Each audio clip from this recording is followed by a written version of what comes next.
인사드리겠습니다.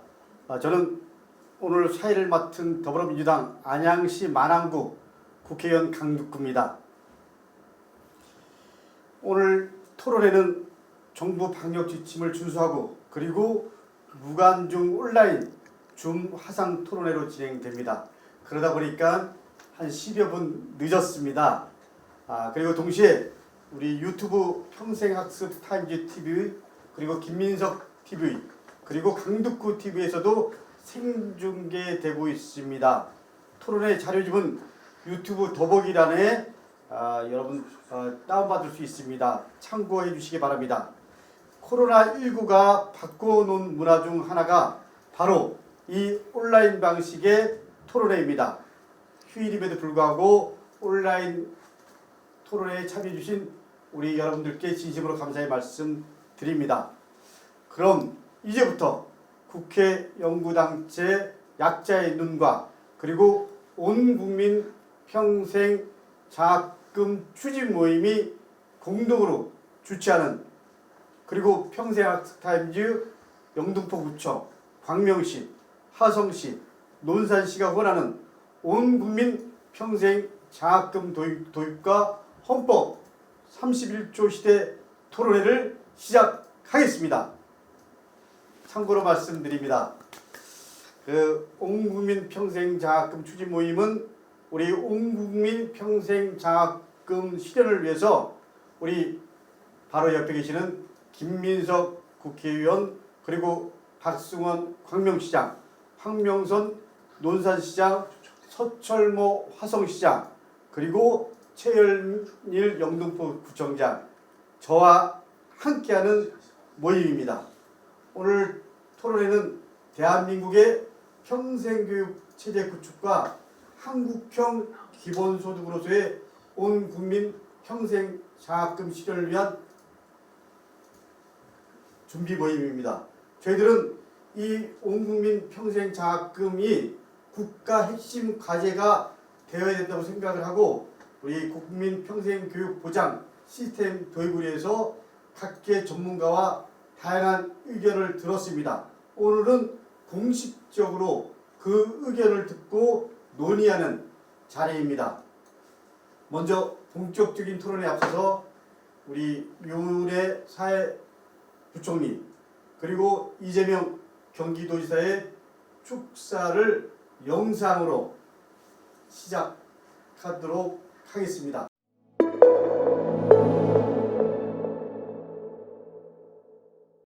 안녕하세요. 부총리 겸 교육부 장관 유은혜입니다. 먼저 평생교육에 대한 사회적 관심을 불러일으키기 위해 토론회를 개최해 주신 김민석 의원님과 강덕구 의원님께 감사의 말씀을 드립니다.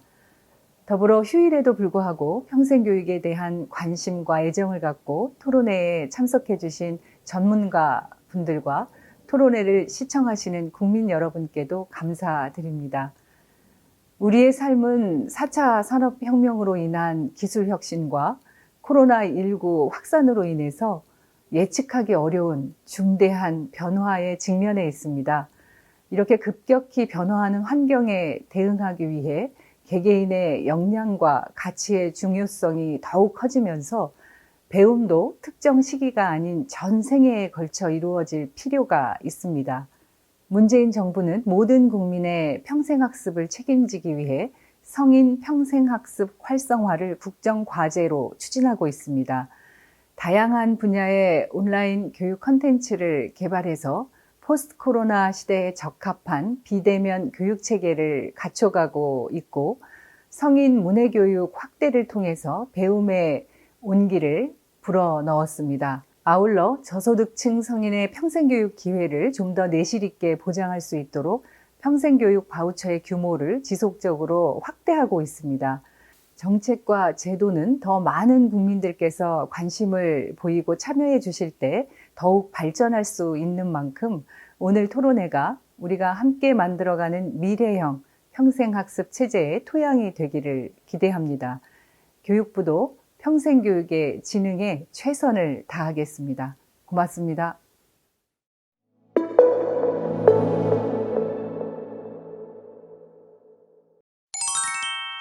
반갑습니다. 경기도지사 이재명입니다. 온 국민 평생 장학금 도입 방향 토론회 진심으로 축하드립니다.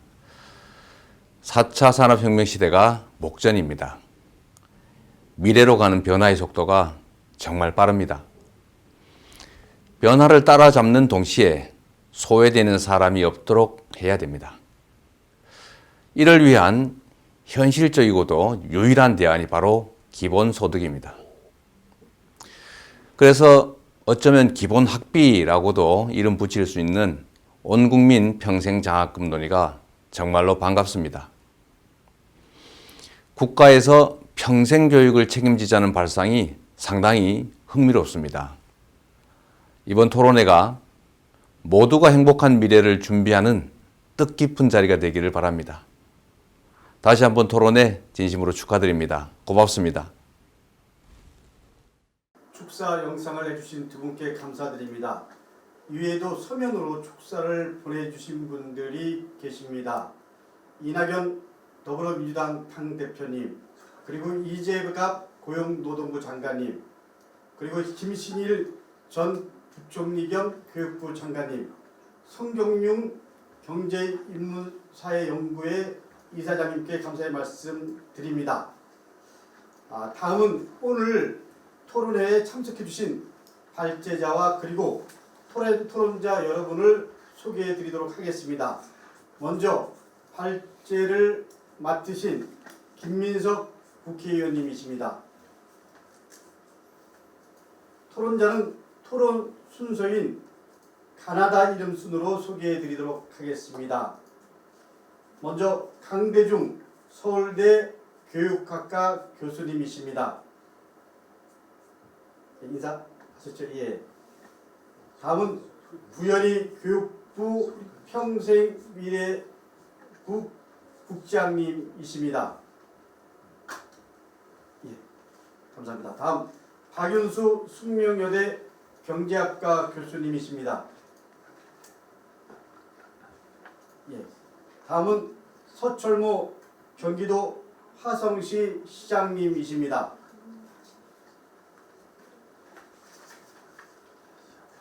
예. 다음은 정재권 서울자유시민대학 학장님이십니다.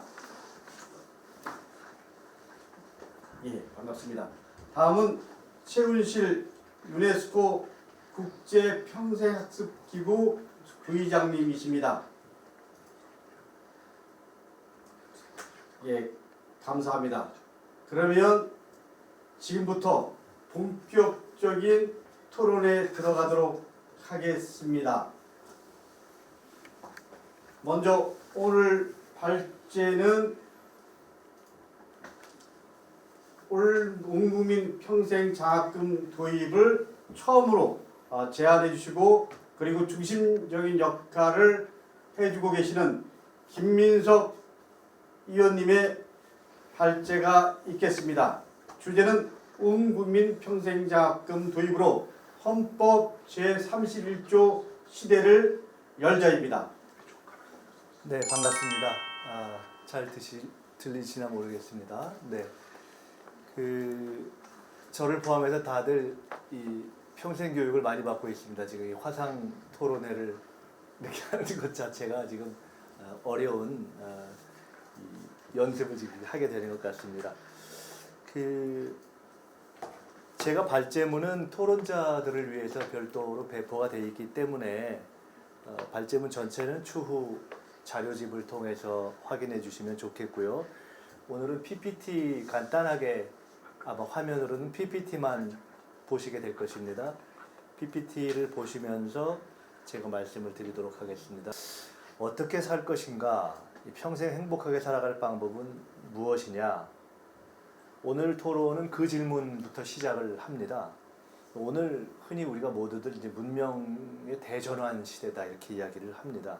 그런 전환 과정에서 자신의 미래를 어떻게 주도적으로 설계하고 살아갈 거냐, 이것이 정말 절박한 과제가 됐습니다. 초고령화 사회가 온 것 또한 과거와 다른 역량을 이 삶의 주기에 따라서 요구하게 된 것 같습니다. 결국 답은 평생 교육이다 하는 이야기를 많은 사람들이 합니다. 국민 모두를 위해서 평생에 걸친 교육 또는 학습 체계를 확립해야 우리가 말하는 행복 사회가 이루어질 수 있다 하는 이야기입니다. 오늘 발제는 평생 교육 그리고 평생 학습 사회, 평생 학습 체제로 가는 어떤 핵심적인 촉진제로서 온 국민 평생 장학금 도입을 제안하는 것입니다.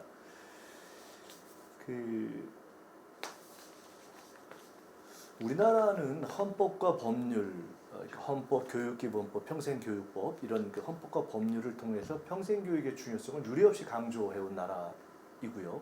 최근에 국회에서 답변을 통해서 사회부총리도 그런 것을 확인하기도 했고 평생교육을 활성화하는 것은 문재인 정부의 국정과제이기도 합니다. 다음 PPT 한번 넘겨주시고요. 그러니까 즉 평생학습 자체가 국민 모두의 보편적 권리라는 이야기인데요.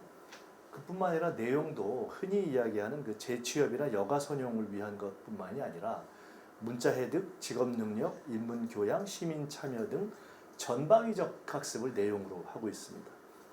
국가의 성격 변화와도 연결이 되어 있는 것 같습니다.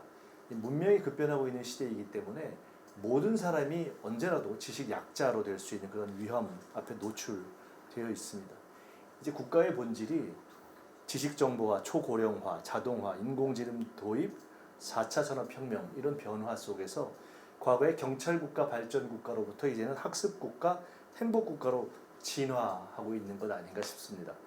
최근에 한국형 뉴딜이 논의가 되고 있는데 한국형 뉴딜에서의 뉴딜도 그 본질은 뉴스터디 아닌가 하는 생각을 하게 됩니다.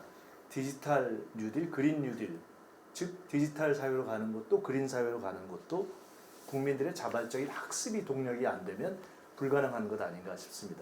다음 PPT 넘겨주십시오. 근데 이게 문제가 많이 있죠. 현재의 평생교육의 문제점을 그냥 제목만 쭉 말씀드리면 우선 첫째는 가버넌스 문제입니다. 이게 관련 부서가 엄청나게 많습니다. 교육부가 관장을 하게 되어 있는데 주민자치센터를 통해서 되는 것을 행정안전부의 소관이고 문화체육관광부, 고용노동부, 예를 들어 직업 관련해서 산자부, 중소벤처기업부, 군인들은 국방부, 재소자는 법무부 이런 식으로 굉장히 많은 부서로 연관되어서 이게 유기적 연결성이 안 갖춰져 있는 가버넌스 문제가 있고요. 그러다 보니까 예산이 중복되고요. 상대적으로 이것도 좀 취약계층은 평생교육에서 멀어지는 양극화의 문제가 있고요.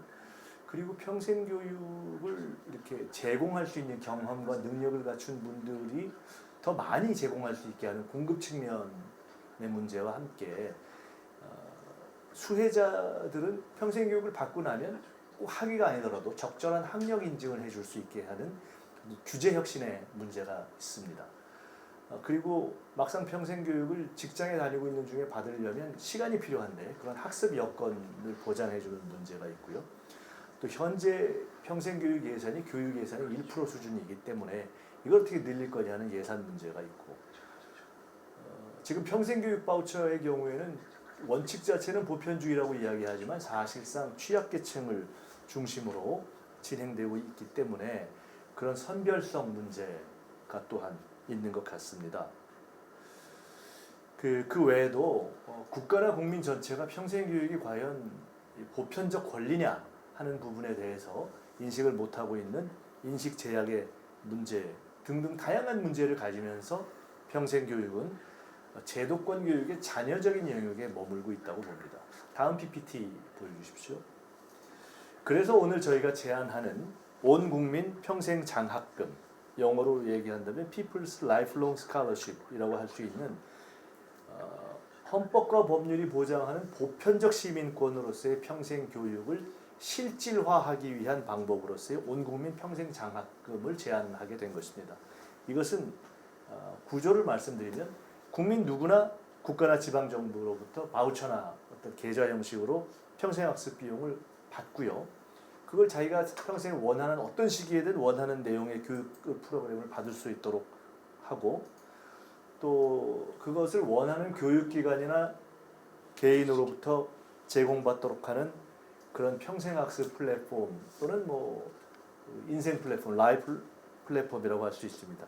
싱가포르에서 유사한 프로그램이 이미 시도가 되어 있고요. 이것은 당연히 교육비 목적으로만 사용될 수 있겠죠. 타인에게 양도는 불가능하고 뭐 그런 설정을 할 수 있는 것 같습니다. 또 일정 정도 이수하지 못하면 다음 기수, 그럼 내년도에는 받을 수 없게 한다든가. 아마 시작은 현재의 평생교육 바우처처럼 한 해에 한 35만 원 정도의 시범 사업으로 시작해서 점차적으로 1년 50만 원, 평생 500만 원, 뭐 가령 이렇게 설정한다든가. 궁극적으로는 10년 또는 30년의 총 기간 동안에 총액 1,000만 원을 쓸 수 있대 1년에는 뭐 70만 원을 쓸 수 있다. 요새 학원 같은 데가 좀 괜찮은 수업이 한 30만, 35만 원 하지 않습니까? 그런가 하면 어떤 분들은 25세, 40세, 60세 이렇게 인생의 중요한 결절점에 한 번씩 좀 목돈을 쓸 수 있게 하자라는 말씀도 있는데 이런 다양한 프로그램 변형이 가능할 것이라고 봅니다. 이러한 온국민 평생장학금의 의의는 뭐냐? 이것은 결국은 단숨엔 안 되겠지만 장기적으로 완성될 21세기형 복지제도이기도 하고 최근 논의되는 기본소득을 현실적으로 기본학비라는 형식으로 실현할 수 있는 한국형 기본소득의 창의적 방법이 아닌가 싶습니다. 이 포용국가라는 우리의 국가 목표를 실현할 방법이기도 한데요. 포용국가가 뭐냐? 여러 가지 정의가 있을 수 있겠습니다만은 저는 포용국가란 본질적으로 국가와 시민사회가 함께 사람을 키우고 보호하는 나라다. 사람 중심의 사람 투자 국가라고 생각을 합니다. 그렇기 때문에 이 온국민 평생장학금이야말로 국민 삶의 가치 실현이라는 국가의 책무를 실현하는 새로운 제도가 아닌가 싶습니다. 현실적으로 온국민 평생장학금을 도입하는 경로는 현재의 평생교육 바우처의 재원과 대상을 늘려나가는 방식이 가장 적절하다 이렇게 생각을 합니다. 아까 우리 강덕구 의원님이 말씀하셨지만 오늘 토론회를 주최한 평생장학금 추진 모임은 제가 이 문제를 국회에서 제기한 이후에 강덕구 의원님과 우리나라에서 선도적으로 이 평생교육에 대해서 앞서가고 계시는 광명, 논산, 화성 그리고 서울의 영등포 구청의 단체장님들이 함께 모여서 앞으로 이걸 좀 풀어가보자 해서 만든 모임입니다. 결론적으로 말씀드리자면 평생교육에 실질적 지원을 하면 우리 사회 전체가 문명 대전환의 시대를 리드해 갈 수 있다. 온국민 평생장학금 도입이 그 핵심적인 수단이 될 수 있다 하는 것이 결론이 되겠습니다. 남은 시간에는 한 짧게 앞으로 우리가 고민하고 제기하고 풀어가야 될 실천 과제, 세부 과제들을 몇 가지 말씀드리도록 하겠습니다. 마지막 PPT로 넘겨주십시오. 첫째는 아까도 말씀드렸듯이 가버넌스 문제입니다. 다양하게 분산되어 있는 중앙부처 간에 또 중앙부처와 지자체 간에 나아가 교육청까지 연결하는 가버넌스를 어떻게 할 거냐 하는 것이 첫 번째 문제입니다. 두 번째로는 평생교육 바우처를 선별 사업이 아니라 보편 사업으로 정립하기 위해서는 시범 사업을 해야 됩니다. 시범 사업으로 가려면 현재는 주로 취약층에게 되어 있기 때문에 법을 바꿀 필요는 없다 하더라도 교육부 장관의 훈령을 시정하는 것을 통해서 가능하다고 생각이 듭니다. 세 번째로는 평생교육 바우처의 재원을 어떻게 마련할 건가에 대한 연구가 필요합니다. 기금을 만들거나 아니면 유사기금을 전용할 수 있게 풀어주거나 아니면 예산을 전차적으로 확대해가는 부분을 연구해야 된다고 봅니다. 네 번째로는 이게 과연 1년 동안에 가령 뭐 화성시나 광명 이런 데서 평생교육 바우처 예산을 보편적으로 획정을 했을 경우에 과연 국민들이 얼마나 쓰겠냐 하는 것을 계산해 봐서 일종의 시뮬레이션을 통해서 연간 재정이 올해 그리고 앞으로 5년, 10년 어떻게 늘어갈 것인가에 대한 시뮬레이션 연구가 필요하다고 봅니다. 저는 개인적으로 처음에는 보편적으로 지원을 해도 20% 30%를 넘을 수 없지 않는가 하는 생각을 해보고 있습니다. 그 다음에는 평생교육 관련 규제 혁신이 필요합니다. 대학에서도 할 수 있게 해주고 또 이 평생교육사 자격을 넓게 허용하고 또 평생교육을 받고 나면 그것에 대한 인증을 해주는 이런 부분이 필요하다고 봅니다. 또 평생교육사들의 역량도 심화시킬 필요가 있습니다. 그 다음에는 전직교육, 즉 직장에서 직장으로 옮길 때 대한 교육을 지원하는 것이 필요합니다. 현재 고령자 고용법에 의해서 고용노동부에서 재취업 지원 교육을 하고는 있는데 실제로 재원이라든가 또는 휴가라든가 또는 안 했을 때의 규제라든가 이런 것이 정비가 되어 있지 않기 때문에 실질화하는 것이 필요하다고 봅니다.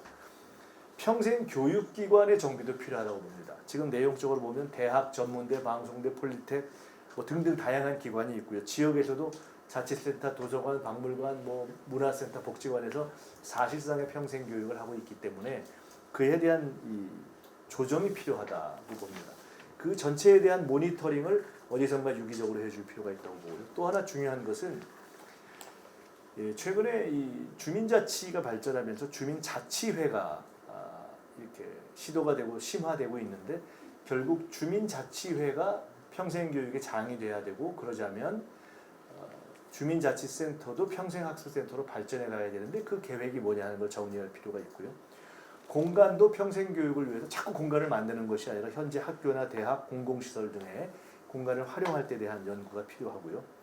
이게 결국 공공에서만 할 수는 없기 때문에 민간 영역에서 평생교육에 대한 법인을 만든다든가 하는 민간 공급자의 시장 형성에 대한 방안도 연구가 필요하다고 봅니다. 매우 중요한 것 또 하나는 평생교육을 해도 이것이 물론 다 취업을 위해서만 하는 것은 아니지만 어떻게 재취업으로 연결될 건가에 대한 재취업 시장을 연구하고 조사하고 연결해주는 그런 연결체계 또는 도제체계가 굉장히 중요하다고 봅니다. 평생교육 예산이 아까 말씀드렸듯이 굉장히 적은데 이걸 어느 정도로 늘려갈 것인가에 대한 목표가 필요하다고 봅니다. 가령 앞으로 10년 평생교육 2030 이렇게 한다면 교육부 예산의 10% 정도는 가져가야 되지 않는가 생각을 하고요. 가령 우리가 포용국가 완성 시기로 보고 있는 2045년, 지금부터 25년 후까지는 조금 높은 목표를 설정할 수 있겠죠. 국가 비전은 반드시 인구학적 전망을 기초로 해서 돼야 된다고 봅니다.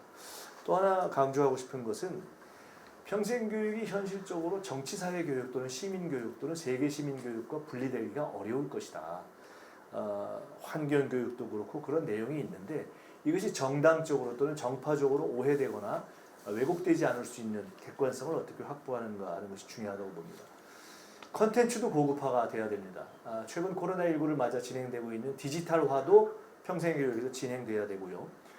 EBS 방송대, 한국판 넷플릭스 논의 이런 것들이 진행돼야 된다고 봅니다. 한 가지 지적할 것은 온국민 평생장학금과 함께 이 교육의 디지털화와 고급화가 진행되면 어쩌면 꼭 이렇게 학비를 내지 않고도 다 누릴 수 있는 고급 콘텐츠 자체가 만들어져서 평생교육의 무상화가 함께 진전되고 그러면서 장학금의 수요 자체가 조금 줄어가지 않겠는가 하는 예상을 해봅니다. 또 하나는 이런 평생장학금 논의를 실현할 수 있는 각종 법, 조례, 제도적 정비가 필요하고 무엇보다도 오늘 저희가 함께하고 있는 4개 지자체는 지난번에 결의하기를 우선 중앙정부나 광역자치단체의 지원이 당장 결합되지 않더라도 우리 4군데부터 해보자 이렇게 시작을 하기로 했습니다. 오늘 화성시장님께서 그 구체적인 예를 말씀해 주시길 바라고요. 교육부에서 평생교육에 대한 지원 사업이 현재 있는데 예를 들어 5억씩 10개 지역을 지원하게 되어 있는데요. 당장 이 중에 한 2군데라도 이런 보편적인 어떤 바우처 시범 사업을 하고자 하는 데서 내년에라도 당장 지원해 줄 것을 강력하게 요청드리는 바입니다. 교육부 장관님께도 특별히 요청을 하겠습니다. 이와 함께 앞으로 저희는 다양한 국민적 논의를 이제 해가야 된다고 봅니다. 오늘을 시작으로 해서 저희가 앞으로 다양한 논의와 또 법적 제도적 후속 사업을 저와 강덕구 의원님을 포함해서 국회의원들도 해나갈 것이고요. 우리 참여하신 단체장님들 외에 이것이 널리 논의가 확산되기를 바라고 오늘 저희가 제기했던 문제점들을 또 구체적인 세부 사항들을 평생교육을 오랫동안 연구해 오신 전문가 여러분께서 논의하는 계기가 되기를 바랍니다. 감사합니다. 예, 감사합니다. 여러분들 어떠셨습니까? 우리 김민석 의원의 기조 발제는 온 국민 평생 장학금을 도입 제안한 배경, 그리고 철학적 관점, 그리고 현실에 대한 진단, 그리고 세부 과제를 포함한 몇 가지 정책적 제안을 해주셨습니다. 오늘 이런 공식적인 논의가 이제 큰 대장정의 시작이기를 바라면서 지금부터 본격적인 토론을 진행하도록 하겠습니다. 먼저 강대중 서울대 교육학과 교수님의 발언이 있겠습니다. 예, 안녕하세요. 저 소개받은 서울대학교 강대중 교수입니다. 제가 간단하게 화면 공유하고 말씀드리겠습니다.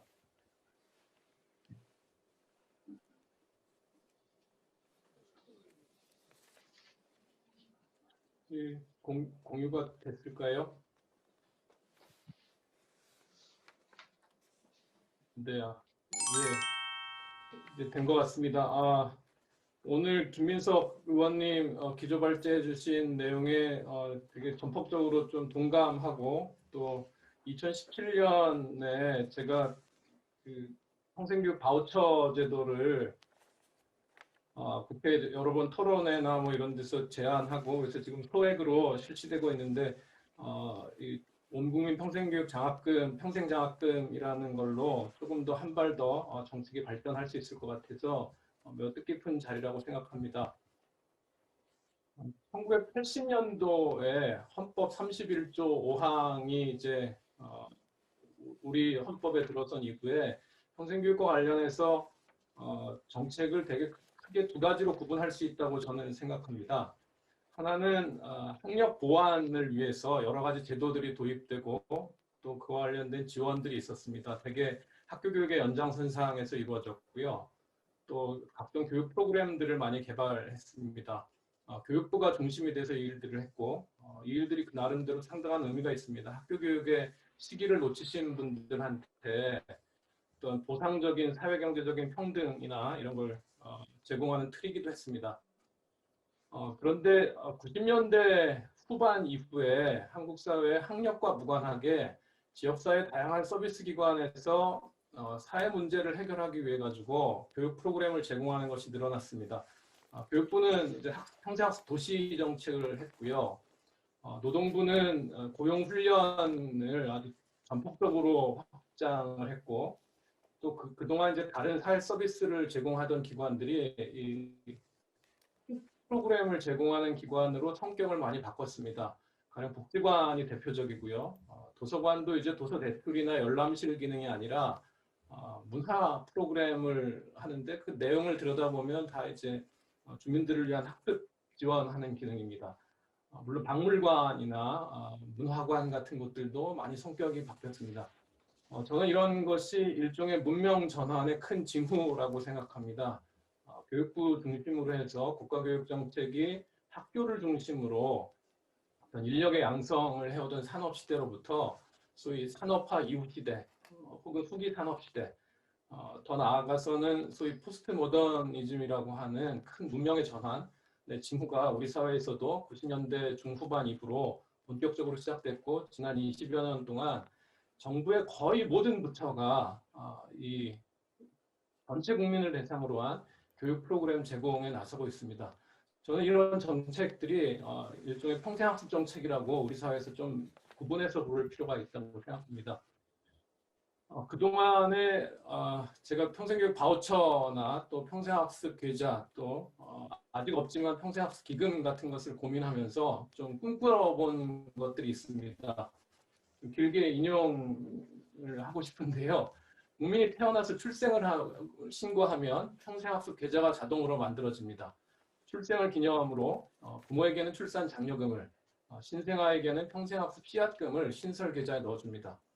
아동수당의 일정 비율을 계좌에 넣어줍니다. 초등학교 입학하면 일정 소득 수준 이하의 가정 자녀들에게는 방과 후 학습 바우처 명목으로 매달 계좌에 돈을 넣어줍니다.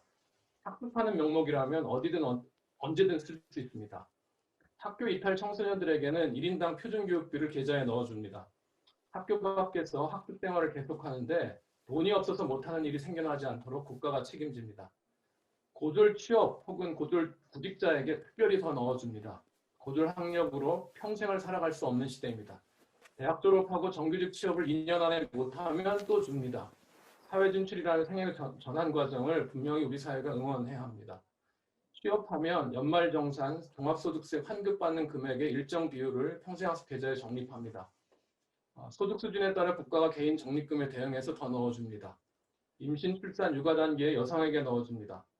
학습휴가 제도를 운영하는 회사의 재직자가 학습휴가를 사용하면 국가가 회사에 지원금을 줍니다.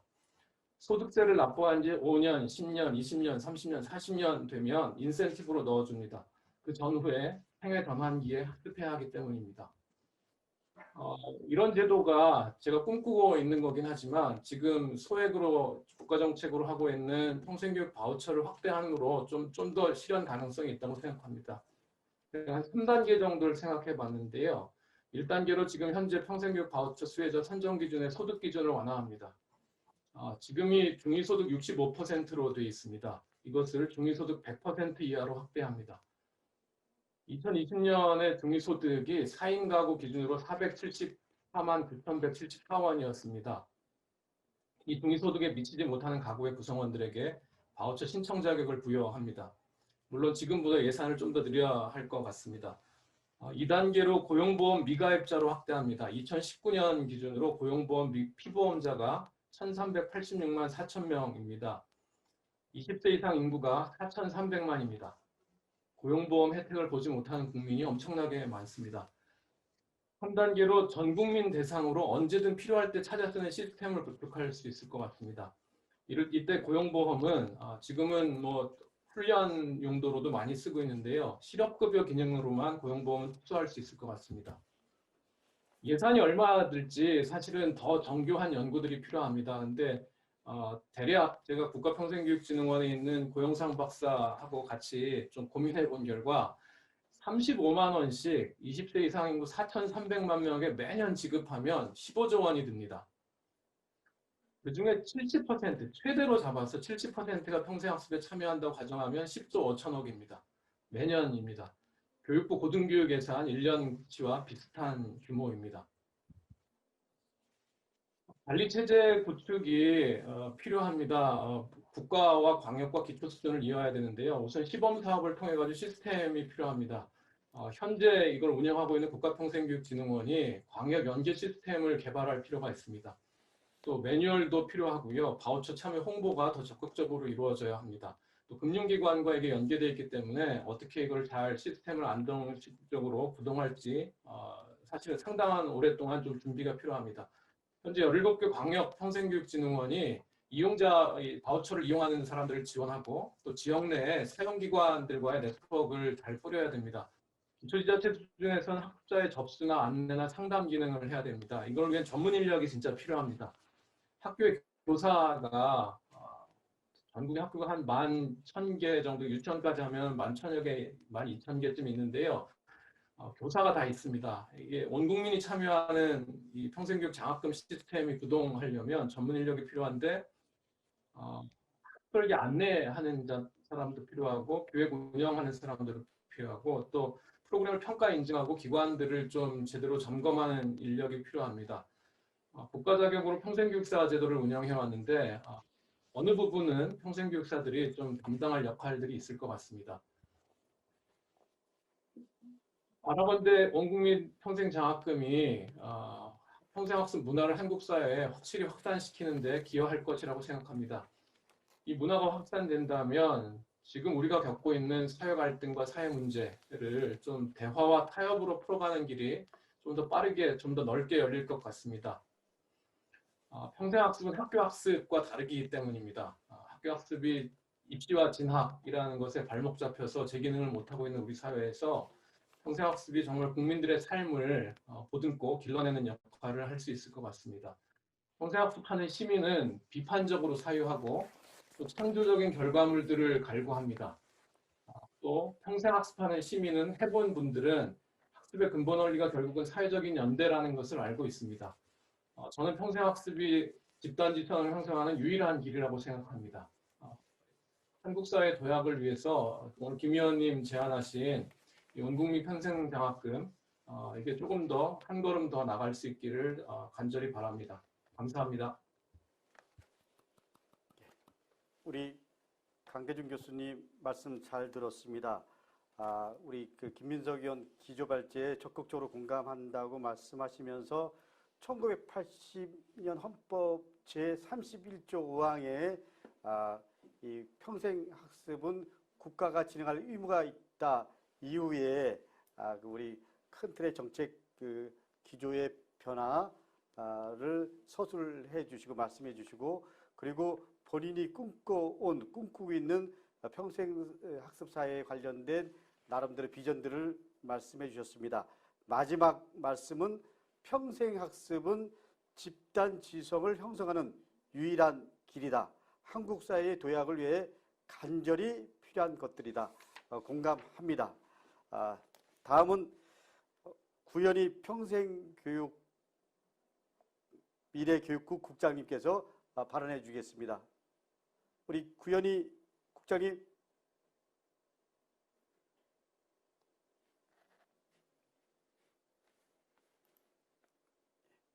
우리 구현희 국장님 안 들리시나? 우리 구현희 국장님 안 들리십니까? 음소거 해제하시라고 해야 돼요.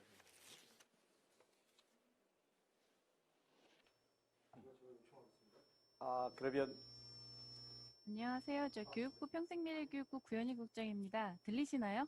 예, 들립니다. 예, 예. 그래, 반갑습니다. 손 한번 흔들어 주십시오. 아까 강극구 의원님 말씀이 제가 안 들려서 그래요. 일단 그 이번에 김민석 의원님이 그 발제해주신 온 국민 평생장학금 도입에 관한 전반적인 내용은 이제 향후 우리 평생교육 어떻게 가야 될지에 대한 전반적인 방향과 함께 굉장히 구체적인 과제까지 제시해주고 계셔서 저희 이제 정책하는 사람들 입장에서는 매우 큰 도움이 될 것으로 보입니다. 먼저 감사 인사드리고요. 그 발제에서 지적하신 것처럼 이제 앞으로 평생교육이 그동안 이제 약간 문해교육이라든가 보안교육 또는 여가문화 중심으로 좀 발달해 왔는데 이제 앞으로는 그 4차 산업혁명 시대 변화 속에서 이직이나 전직, 구직 이런 취업 쪽에도 굉장히 그것도 또 고도화된 기술을 습득해야 되는 취업교육 쪽에서도 굉장히 중요성이 더해지고 있습니다. 그 미국의 노동통계국에 따르면 2018년 보고서인데요. 거기 이제 미국인들은 평생 그 평균 12번의 직업을 바꾼다고 합니다. 10번에서 15번 정도 직업을 바꾸는데 물론 미국은 노동시장이 우리나라보다 좀 더 유연하기 때문에 우리보다는 좀 더 많이 바꾸는 거지만 이제 앞으로는 이러한 그 이직이나 전직이 굉장히 더 많아지는 세상이 이제 돼가고 있고요. 실제로 이제 그 HRD 쪽에서는 이런 프로티언 커리어라고 그래가지고 개인이 계속해서 전직하면서 자기의 어떤 역량이나 스킬을 개발해 나가는 이런 개인 경력 관리 중요성도 이제 제기가 되고 있는 상황입니다. 그래서 여기에 맞춰서 이제 외국들도 이런 특히 직업교육 훈련의 평생교육 차원에서 그런데 이제 지원을 많이 하고 있는데 그 뭐 많이 알고 계시는 싱가포르의 스킬 크레딧이라든가 이런 것뿐만 아니라 이제 영국에서 2019년에 그 자민당에서 발표한 건데요. 저희가 이제 요거를 한번 벤치마킹을 해보면 어떨까 검토를 한 바가 있습니다.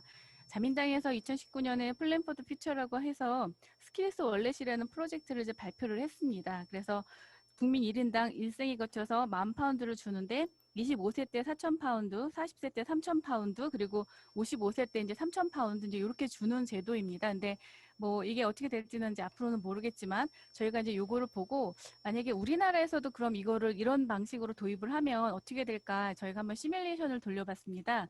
지금 이제 20년도에 교육부 전체 예산이 한 77조 2,400억 정도 되는데요. 그 중에서 저희가 유아 초중등 쪽에 60조가 사용이 되고 고등교육 쪽에 한 10조 정도 사용이 됩니다. 그리고 평생이랑 직업을 묶어서 한 9,300억 정도가 사용이 되는데 이 중에 이제 전문대나 특성화고 같은 그 직업교육 쪽이 한 5,300억 정도 사용이 돼서 실제로 제 평생교육 쪽에 투자되는 건 지금 현재는 4,000억. 그래서 전체 77조 예산 중에 이제 굉장히 적은 포션만 사용이 되고 있는데 만약에 우리가 이 스킬스 월렛 그 방식대로 25세, 40세, 55세에 각각 이렇게 금액을 이 정도의 금액을 지원을 했을 때 어느 정도 예산이 드는지 뽑아봤더니 한 7조 정도 나옵니다. 지금 현재 인구 기준으로 이제 인구가 감소하기 때문에 좀 더 줄어들 것으로 보지만 그러면 아까 이제 김민석 의원님께서 교육부 전체 예산의 한 10%는 평생교육 쪽에 들어가는 게 바람직하다라고 말씀을 주셨는데 그렇게 되면 거의 한 10% 정도가 평생교육 예산으로 이제 할당이 될 수 있지 않을까 싶습니다. 그래서 저희도 지금 가지고 있는 그 평생교육 바우처 사업이 굉장히 좋음에도 불구하고 이제 예산을 전폭적으로 확대해 나가는 데는 한계가 있기 때문에 앞으로는 이제 이런 장학금이라든가 뭐 이름은 어떻게 됐든 좀 더 확대가 될 필요성에 대해서는 전적으로 공감을 하고 있습니다. 그리고 이제 그 의원님 발제 내용 중에 굉장히 이제 과제들이 구체적으로 잘 제시가 돼 있어서 저희가 이제 그 채용할 수 있는 부분이 굉장히 많이 있습니다. 그래서 첫 번째 말씀하신 그 성인 학습자를 위한 그 재원 확대는 당연히 저희가 이제 계속해서 조금 확대시켜 나갈 필요가 있고요. 만약에 이제 이번에 그 4개 자치구에서 그 시범 사업으로 이런 바우처를 활용을 한번 해보신다고 하면 나중에 이제 그 데이터가 저희가 이제 바우처를 직접적으로 확대하는 데 굉장히 좋은 데이터로 활용이 될 거라고 이제 생각을 합니다. 다만 이제 바우처는 요새 저희가 뭐 에듀테크 바우처라는 것도 있고 여러 가지 형태의 바우처 사업들을 이제 많이 하고 있는데 그 이제 AI 시대다 보니까 약간 디지털 플랫폼 기반으로 해서 이제 돈이 잘 쓰여지게끔 하는 그런 어떤 인프라와 함께 좀 갈 필요는 있기 때문에요. 요건 저희가 같이 실무적으로 고민은 하겠습니다. 그리고 또 마찬가지로 이제 비대면 평생교육에서도 이제 비대면 교육 쪽이 조금 확대가 될 여지가 있기 때문에 저희가 이제 직접적인 아까 이것도 이제 김민석 위원님이 말씀을 주셨는데요. 직접적으로 뭐 돈을 이렇게 주는 것뿐만 아니라 온라인상에서 좋은 강의들, 유료로 들어야 되는 좋은 강의들을 좀 무료로 들을 수 있게끔 해드리는 그런 제도도 지금 사실 같이 검토 중에 있습니다.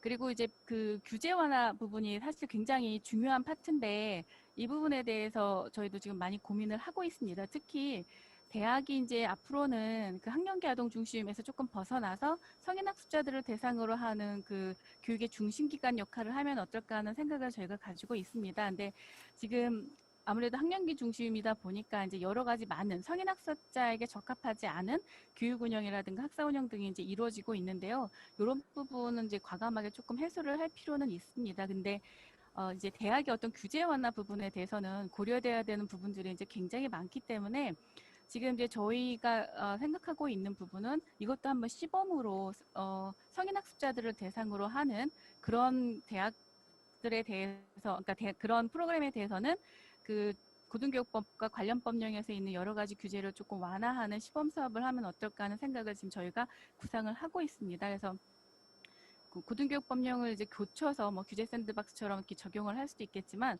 그것보다는 그 몇 가지 중요한 그 규제 완화를 위한 조문을 중심으로 하는 성인 학습자 전용 특별법 같은 것도 한번 만들어지면 좋겠다는 생각을 저희들이 지금 검토를 하고 있습니다. 사실 이제 그리고 우리나라 같은 경우에는 이제 평생교육이라는 차원에서 봤을 때 그 학기 수지자들이 이제 굉장히 많은 나라가 돼 있거든요. 그래서 이제 고령자에 대한 뭐 평생교육뿐만 아니라 중장년층에 대한 평생교육을 논의할 때 물론 비학위 과정이라든가 여러 가지 다양한 평생학습도 중요하지만 기본적으로 또 이렇게 동기부여 차원에서 그 학습의 결과가 학위로 이제 이어지는 부분이 굉장히 중요한데 이제 학사 중심뿐만 아니라 이제 석사나 박사 과정에서도 성인 학습자들이 조금 더 쉽게 들어와서 학위를 딸 수 있는 그런 규제 완화도 같이 검토가 필요하다고 생각을 하고 있습니다. 실제로 뭐 하버드나 버클리, 스탠포드, 뭐 MIT 이런 데도 보면 요새 온라인과 오프라인을 병행해서 그 성인 학습자들이 학위를 딸 수 있도록 해주는 굉장히 다양한 루트를 제공을 하고 있고요. 저희도 이제 그런 쪽으로 조금 변화가 필요하지 않을까 하는 생각을 하고 있습니다. 그리고 이제 거버넌스 말씀 주셨는데 이제 저희가 이제 거버넌스 같은 경우에도 저희는 굉장히 다양한 부처, 다양한 지자체에서 다양한 교육을 제공하는 게 사실은 좋다라고 생각은 합니다. 왜냐하면 이제 교육에 대한 수요가 굉장히 다양하기 때문에 이걸 어떤 특정 기관이 전체적으로 총괄해서 하는 거는 바람직하지 않고 각자의 역할에 맞는 그런 평생학습을 제공을 할 필요가 있다라고 생각을 하지만 그럼에도 불구하고 이 전체적으로 조금 시너지를 낼 수 있게 연계 조정할 수 있는 그런 역할은 필요하다고 생각하고요. 저희가 이제 평생교육법하고 관련 법령에 이런 걸 할 수 있도록 하는 내용들이 이미 이제 법제화는 되어 있습니다. 이게 조금 더 내실 있게 운영이 되도록 저희 교육부뿐만 아니라 이제 평생교육진흥원을 통해서도 좀 이런 거는 더 정비를 해 나가도록 하겠습니다. 네, 그래서 전반적으로 저희들을 굉장히 정책에 반영할 수 있는 좋은 제안들을 많이 주셔서 감사드리고요. 이번 기회에 이제 이 논의가 이제 시작이 됐지만 이게 정말 그 정책으로 안착이 돼서 많은 기관 확대와 평생교육 활성화가 이루어졌으면 하는 바람입니다. 감사합니다. 예, 우리 그 구현희 국장님 수고하셨습니다. 그 정책을 직접 책임지고 있는 국장 입장에서 우리 그 큰 틀의 온라인 온 국민 평생 장학금 도입에 대해서 공감한다라는 전제하에서 교육부 입장에서 평생 학습 장학금 그리고 또 현재 평생 학습과 관련된 몇 가지 입장과 그리고 나름대로 그 정책적 제안을 해주시면서 마지막에 이런 정책적 제안들이 구체적으로 정책화할 수 있도록 함께 노력했으면 좋겠다라는 말씀이셨습니다. 수고하셨습니다. 다음은 우리 박윤수 숙명여대 경제학과 교수님 발언해 주시겠습니다. 예, 안녕하세요. 저 방금 소개받은 숙명여대 경제학부 박윤수입니다. 잠시 저 화면 공유 드리고요. 말씀드리도록 하겠습니다.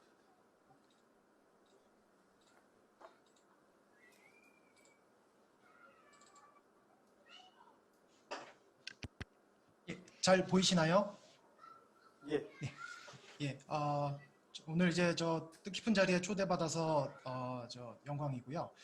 지금 이제 온 국민 평생 장학금에 관한 제안을 주셨는데 이제 결국은 이게 현재 이제 운영 중인 소규모로 운영 중인 평생 교육 바우처를 이제 대상을 크게 이제 확대하는 그런 정책이라고 생각을 합니다. 그래서 저는 이제 관련해서 다른 분들이 많은 이제 좋은 말씀을 주셔가지고 최근 연구 같은 거를 좀 연구 결과를 좀 소개드리고자 합니다. 최근에 이 주요국에서 이 정부가 개인의 평생학습을 이렇게 직접 지원해야 된다는 그런 논의가 굉장히 활발합니다. 그래서 말씀 주신 뭐 싱가포르나 뭐 프랑스 같은 사례가 있고요. 우리나라도 이제 최근 들어서 교육부의 평생교육 바우처나 고용노동부가 이제 올해부터 국민 내일 배움 카드를 이제 하고 있죠. 그런데 이제 이렇게 이 국가가 이 개인의 이 성인 개인의 평생학습을 이제 직접 지원하는 이런 정책이 굉장히 기대는 많이 받고 있지만 그 효과가 과연 무엇인가에 대해서는 사실 여전히 이렇게 알려진 바가 그렇게 많지는 않습니다. 그래서 작년에 그만큼 이제 최근에 논의되고 있는 그런 정책 제안이다라고 볼 수가 있겠죠. 그래서 작년에 이제 OECD에서 이제 인디비주얼 러닝 어카운트, 그러니까 개인 학습 계좌 형식으로 이렇게 지원을 해주는 이런 정책이 과연 만병통치약이냐, 아니면은 이제 판도라의 상자냐, 그만큼 이제 기대감도 많지만 이렇게 알려진 바가 많지 않다는 그런 현 상황을 좀 보여주는 그런 제목이라고 생각을 합니다. 이제 관련해가지고 지금 이제 스위스에서도 이제 이런 인디비주얼 러닝 어카운트 이 정책을 추진을 하고 있는데요. 추진하기 전에 제 흥미로운 실험 연구를 하나 한 게 있습니다. 그래서 제가 간략하게 소개를 드리면은요. 2006년 1월에 이제 스위스 정부하고 연구진이 서로 협력을 해가지고 20세부터 60세까지 전체 인구 중 무작위로 선정된 대표성 있는 1,400명에게 1월 달에 이제 평생학습 바우처를 갑자기 이제 발송을 한 겁니다.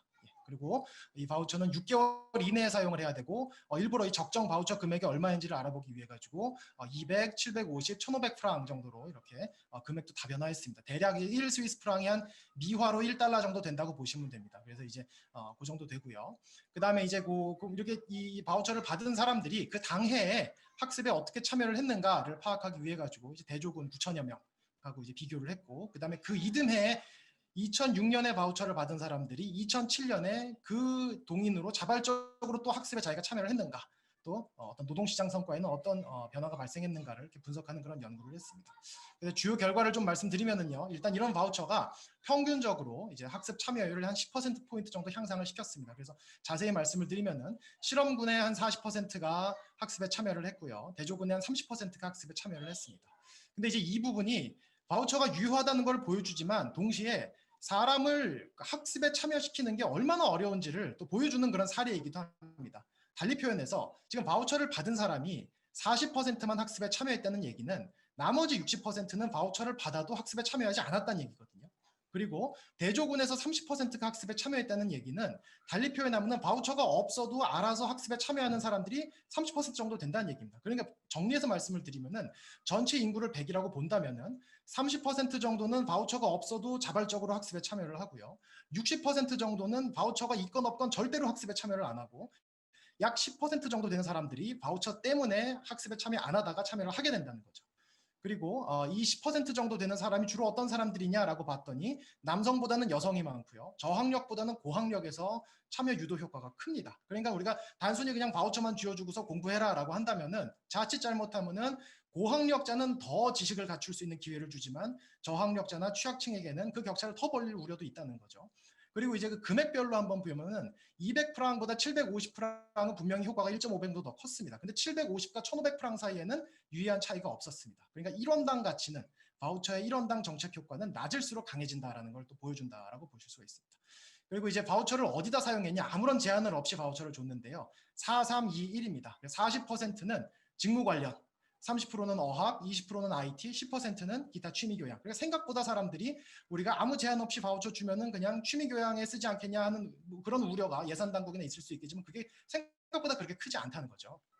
어쨌든 비관적인 거는 이제 2007년의 학습이나 노동시장 성과에는 별다른 영향이 없었으니까 바우처만 주어주는 거는 굉장히 그 효과가 단기에 머문다. 그래서 제가 종합적으로 평가를 하자면은 바우처가 유효한 거는 분명하나 바우처만으로는 부족하다라는 거죠. 우리가. 그래서 제언을 좀 드리자면 아까 많이 말씀을 다 주셨지만 지금 평생교육 바우처가 굉장히 이 선별적으로 운영이 되고 있습니다. 그러니까 굉장히 그 저소득층, 기준 중위소득 65% 이하인 자로 이렇게 한정해가지고 소규모로 지금 운영이 돼가고 있는데 이 바우처의 적용 대상을 우리가 점진적으로 조금씩 확대해가면서 그 효과를 면밀히 관찰할 필요가 있습니다. 그래서 여기에 대해서 제가 조금 더 이렇게 좀 제언을 드리자면요, 어떤 정책의 우리가 효과를 엄밀히 분석하기 위해서는 사실 정책이 다 집행된 이후에 정책 다 집행 끝났으니까 이거 한번 평가해봐라라고 한다면은 연구자로서는 굉장한 한계에 봉착합니다. 그런데 연구자가 정책 설계 단계에 조금만 의견을 개진할 수 있으면은 그 정책의 효과를 굉장히 잘 들여다볼, 앞서 보신 스위스 정책 사례 같은 게 이제 그런 거거든요. 그래서 정책 설계 단계부터 좀 정책 담당자와 연구자가 서로 긴밀히 협력을 해가지고 이 정책으로부터 우리가 무엇을 배울 것인가를 좀 한번 설계 단계부터 좀 협력을 했으면 좋겠다라는 말씀을 드리고요. 그 다음에 이제 이 바우처뿐만이 아니고 사실 양질의 정보를 제공하는 것도 굉장히 중요합니다. 그래서 지금 노동시장에서 과연 어떤 그 스킬에 대한 수요가 크고 또 현재 그런 스킬을 배울 수 있는 프로그램은 어디에 있는지에 대한 그런 정보를, 이런 정보는 사실 공공재적 성격을 갖기 때문에 정부가 수집하는 게 맞다고 생각을 합니다. 그래서 정부가 수집해서 국민에게 제공할 필요가 있고요.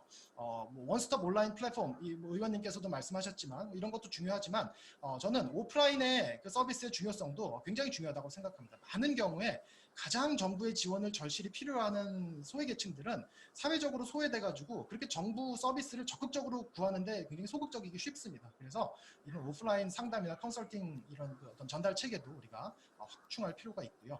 그리고 이제 교육당국과 노동당국이 이런 부분에서 굉장히 협조가 중요하다. 왜냐하면 이제 노동시장에 대한 정보는 아무래도 노동당국이 여러 가지 행정정보를 가지고 있고 또 이제 교육기관이나 교육 프로그램에 대한 정보는 또 교육부가 가지고 있기 때문에 그 협업이 굉장히 중요하다. 그리고 이제 마지막으로 우리가 재원 확대 필요합니다. 굉장히 필요하고 지금 너무 이 재원이 낮기 때문에. 그런데 그에 앞서서 일단은 우리가 국민적 공감대를 얻기 위해서는 현재의 교육 예산부터 우리가 유연화하는 게 먼저가 아닐까. 그래서 지금 이제 교육 예산의 대부분을 차지하는 그 지방교육재정 교부금 많이 논의가 되고 있습니다만 초중등 교육으로 이제 사용처가 한정이 되어 있습니다. 근데 이제 그게 이제 그 과거에는 전 국민 대부분이 이제 초중등 교육 정도의 교육을 받을 때는 국가 예산으로 운영되는 이런 교부금이 초중등 교육에만 집중적으로 투입되는 게 맞지만 이제 시대가 많이 변했습니다. 이제 우리가 전 국민이 평생 교육에 참여를 해야 하는 그런 시대이기 때문에 그에 맞춰서 우리가 이 교육 예산도 좀 유연하게 쓸 필요가 있지 않나라는 말씀을 드리겠습니다. 예, 이상입니다.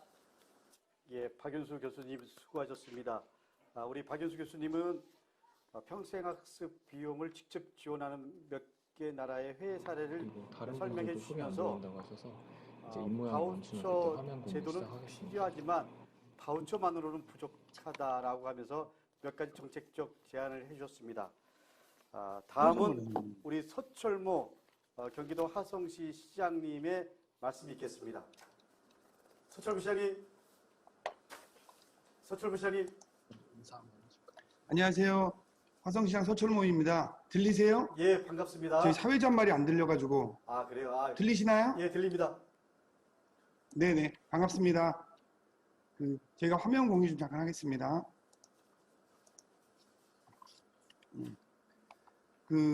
다른 분들은 교수님이고 평생학습을 되게 전문적으로 하는 분야에서 일을 하지만 저는 시장으로서 조금 상황은 다릅니다. 그래서 이 깊이나 이런 면에서는 교수님들하고 좀 다른 얘기를 할 수도 있습니다. 근데 저희가 오늘 이렇게 함께 하는 게 교수님들의 이런 내용을 적극적으로 좀 받아들여서 저희가 배울 부분이 좀 많이 있다고 생각하는데, 좀 아까 박윤수 교수님이 하신 말씀 같은 경우는 저희 화성시랑 좀 같이 설계 차원부터 같이 한다면 좀 큰 도움이 될 것 같습니다. 내용으로 들어가서요.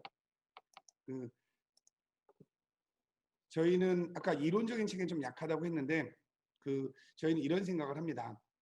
18세기 프랑스 철학자이자 사상가인 콩두르세가 1793년에 모든 국민은 교육을 받을 권리가 있고 이거를 국가재정으로 해야 된다는 제안을 합니다. 그 당시에 대부분의 사람들이 국가가 무슨 돈이 있다고 그걸 하냐, 말도 안 된다고 얘기했는데 그 뒤로부터 90년 정도가 지나서 프랑스가 공교육을 시행했습니다. 또한 그 주장부터 150년 정도 지나서는 전 세계 대부분의 국가가 기본 교육은 국가가 해야 된다는 거에 반론을 제기하지 않고 있습니다. 1959년에 미국의 문화인류학자인 마거릿 미드는 평생교육에 기초한 학습사회가 될 것이다 이렇게 예견했습니다. 이제는 인생이 태어나서 교육을 받는 단계, 그다음 일하는 단계, 늙어가는 단계로 세 개의 시스템을 나눴습니다. 이 세 번을 살아가기 위해서는 지금과 같은 교육 시스템이 아니고 새로운 교육 시스템이 필요하고 그 교육 시스템은 평생교육으로 전환할 수밖에 없다. 이렇게 생각을 합니다. 그 교육 위주의 공교육이 이제 패러다임이 전환돼서 온 생애로 연장돼야 하는 시작점이라고 생각합니다. 이젠 점점 평생 직장의 개념이 사라지고 있습니다. 아까 제가 처음 그렇게 맞나 싶었는데 미국이 12번 직업이 바뀐다고 하는데 저희는 그런 개념은 아니지만 그래도 지금 매우 빠르게 바뀌어가고 있습니다. 또한 인생 후반에 대해서 적극적이고 종합적인 설계가 필요해진다는 것은 이제 대한민국 국민도 누구나 인정을 하고 있습니다.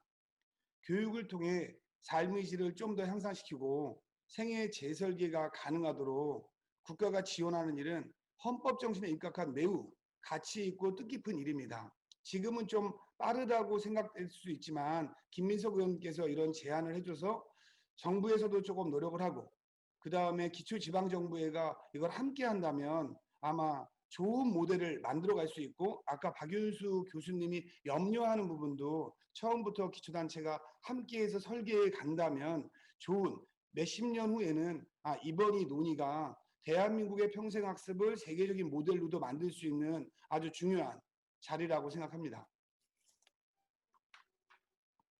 현재 화성시에 좀 얘기를 하겠습니다. 화성시가 좀 준비하고 있는 게 한 2년 전부터 저희가 평생학습을 어떻게 할 것인가에 대한 논의를 되게 많이 해왔습니다. 근데 이게 실제로 좀 쉽지 않았습니다. 그 이유는 지방정부의 이런 평생학습을 전문적으로 연구하는 제도가 별로 없었고 그 다음에 우리가 어떠한 대학의 교수님들하고 이걸 연구하기가 좀 어려웠습니다. 그러니까 시 공무원들하고 하다 보니까 좀 한계도 있고 저희는 이제 평생학습 과정을 개방형식으로 했음에도 불구하고 여러 가지로 어려움들이 좀 있더라고요. 저희가 하나 크게 추진하려고는 화성시에 구농수산대학 국립대로 있었던 3만 평의 부지가 있는 정규 대학 같은 대학이 있습니다. 이 사용권을 저희가 금년 7월 1일부터 받아가지고 지금 약간 수리에 들어갔습니다. 그래서 이 학교 부지를 좀 활용해서 미래형 교육문화 공간으로 전환해야 한다. 그러니까 비학위 과정을 개설하고 전 시민 대상으로 해서 바우처 사업을 시작을 하고 또한 아까 여기서 김민석 의원도 말씀하신 우리가 강사를 평생학습사를 국가에서 하는 것과 다르게 우리 화성시만의 평생학습사를 양성하고 인증하는 제도를 만들려고 합니다. 그래서 내년에 저희가 그 관련 예산을 좀 편성하고 또한 새로운 계획을 지금 짜고 있는 단계입니다. 그 과정에 여기 계신 교수님들이 함께 해준다면 저희가 설계부터 훨씬 더 좋은 모델을 만들어 나갈 수 있다. 이런 확신이 드는 오늘 이 자리인 것 같습니다. 또한 교육 방법론에서도 큰 변화가 와야 되지 않나. 올 상반기 세계은행 보고서 내용 중에는요. 기술 발전으로도 해내지 못했던 우리가 교육 방법의 획기적인 변화를 코로나19가 해냈다고 한 말이 있습니다. 이것처럼 학교 교육과 평생교육 두 개를 나눌 거 없이 이미 교육 방법론이 비대면으로 전환되는 매우 중대한 시기에 왔고 저희도 어떻게 보면 이 회의를 그렇게 지금 진행하고 있습니다. 따라서 화성시가 작년에 준비한 건 아니지만 금년에 이 과정을 좀 학습 삼아서 우리가 비대면 원격 수업을 할 수 있는 비학위 과정 온라인 강좌를 만들려고 지금 계획하고 있습니다. 저희가 우선적으로 할 수 있는 건 기본적으로 단계별로 좀 나눴습니다. 20대와 30대는 초기 성인 전환기 바우처라는 걸 좀 만들고 3, 40대에는 직무전환 바우처, 4, 50대에는 전직 지원 바우처, 5, 60대에는 인생 다모작 바우처, 60, 70대는 디지털 포용 바우처 등 학습자가 좀 더 능동적으로 할 수 있는 기회를 제공하면 좋겠다. 기존에 화성시가 했던 방식은 저희가 뭘 만들어 놓고 이 만들어 놓은 것 중에서 당신들이 사용하세요라고 했다면 이제는 학습자가 좀 능동적으로 할 수 있는 이런 방법으로 좀 변경을 하려고 하고요. 그 중에서 전부 다를 동시에 못하기 때문에 저희가 우선 시범 사업을 실시하려고 하는 것은 직무전환 바우처 사업을 실시하려고 합니다. 금액은 저희가 내년에 1인당 50만 원씩 바우처를 주려고 하고요. 이 직무전환 바우처라는 게 큰 틀로 두 가지가 있습니다. 전직 교육에 대해서 바뀌는 2차 진로 설계를 한 바우처도 할 수 있지만 이번에는 좀 특화해서 저희가 이번 지방정부가 많이 참여하는 게 각각 지방정부별로 다른 거를 해서 이 효과가 어떻게 나타나를 분석하는 과정. 이 과정이 없다면 예산이 잘못 집행되는 경우도 많을 거라고 생각합니다. 또한 저희가 자녀 양육을 돌보는 걸 하나의 직업으로 생각한다면 이분들이 이제 자녀 양육을 돌보는 직업에서 다른 이제 재취업을 할 수 있는 전환 이렇게 해서 특화돼서 이걸 좀 하려고 하고 있고요. 또한 아까 저희가 저소득층에 대한 지원도 조금 늘릴 계획을 좀 하고 있습니다.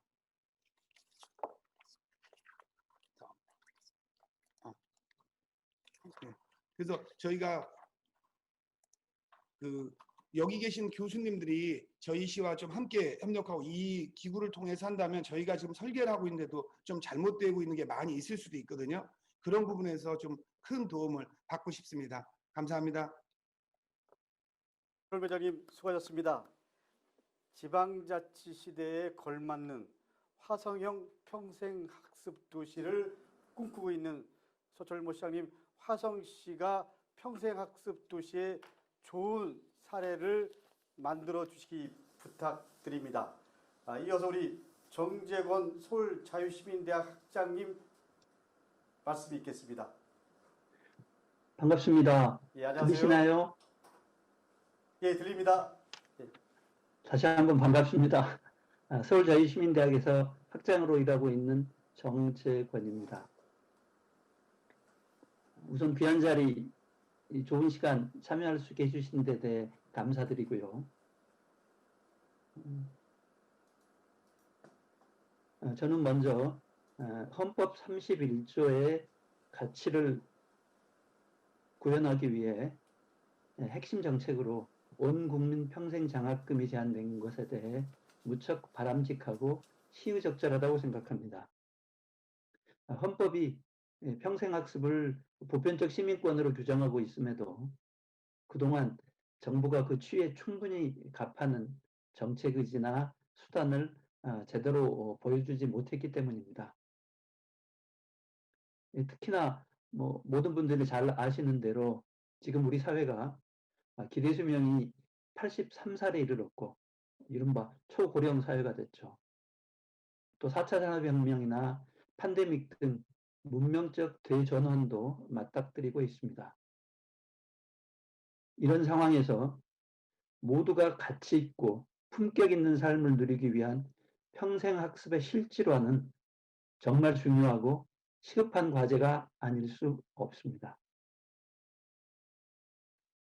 이런 전제 아래서 저는 서울자유시민대학의 경험을 공유하고 이를 토대로 평생학습 관련 제도 방향 설정과 관련해 몇 가지 의견을 드리고자 합니다.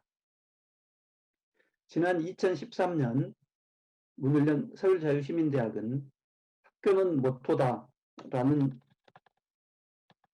서울은 학교다라는 모토 아래 시민들에게 인문학, 시민학, 문화예술학, 미래학 등 7개 학과에 걸쳐 다양한 프로그램을 제공하고 있습니다. 지난해 2019년에 526개 강좌가 개설돼 연인원 21,500명이 수강했습니다. 제가 시민대학의 경험을 통해 확인한 바를 간단히 간추려 보면 첫째는 시민들의 높은 학습 열망과 적극적인 참여입니다. 시민대학이 인터넷 사이트를 통해 학습자를 모집하기 시작하면 대부분의 강좌가 하루 혹은 이틀 만에 마감됩니다. 꼭 듣고 싶은 강의인데 미처 신청을 못했으니 청강이라도 할 수 없느냐는 문의가 끊이지 않습니다. 학습자를 대상으로 저희가 만족도 조사를 해마다 실시하고 있는데요. 2019년 종합 만족도가 96%일 정도로 만족도 또한 매우 높습니다. 두 번째는 평생학습 프로그램이 깜짝 놀랄 정도로 다양하다는 사실입니다.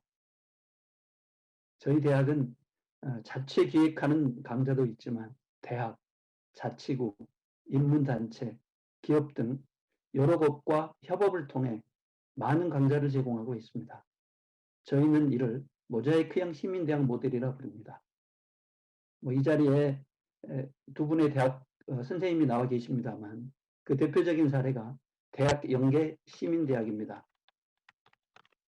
저희는 협약을 맺고 있는 서울시 내 28개 대학에서 지난해 168개 강좌를 열었습니다. 올해는 30개 대학으로 늘었습니다.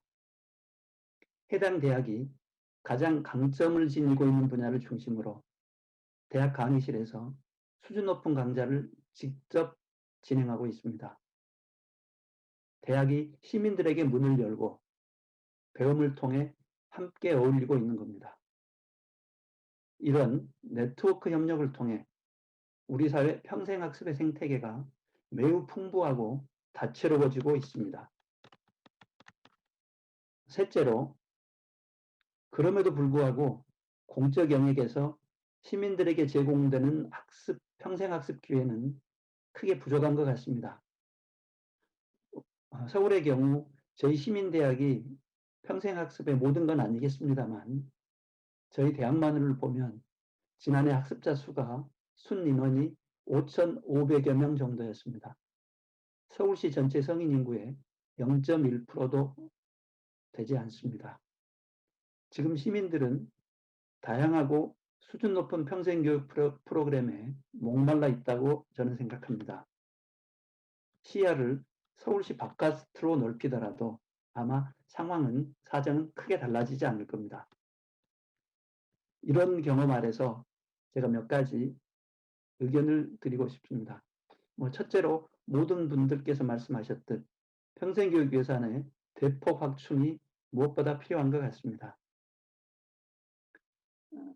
현재 1% 수준에서 최대한 이른 시일 안에 10% 정도 늘려야 된다는 사회적 공감대가 있다고 봅니다.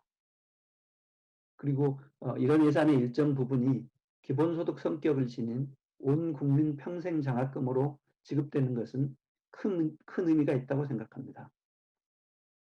이 장학금의 재원 규모나 적용 시기, 지급 대상, 사용처 등 세부적인 문제는 합리적인 절차와 충분한 논의를 거쳐 결정하면 될 것이라고 봅니다.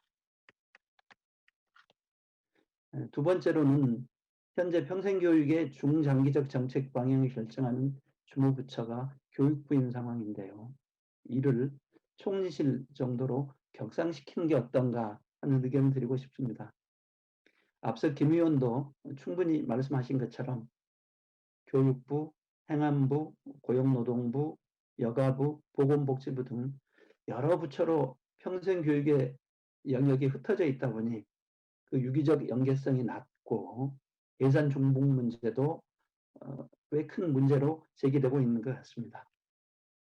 선택과 집중, 이것이 가능할 수 있도록 어떤 정책의 중요한 최고 의사결정 기구에 대한 고민이 있었으면 합니다.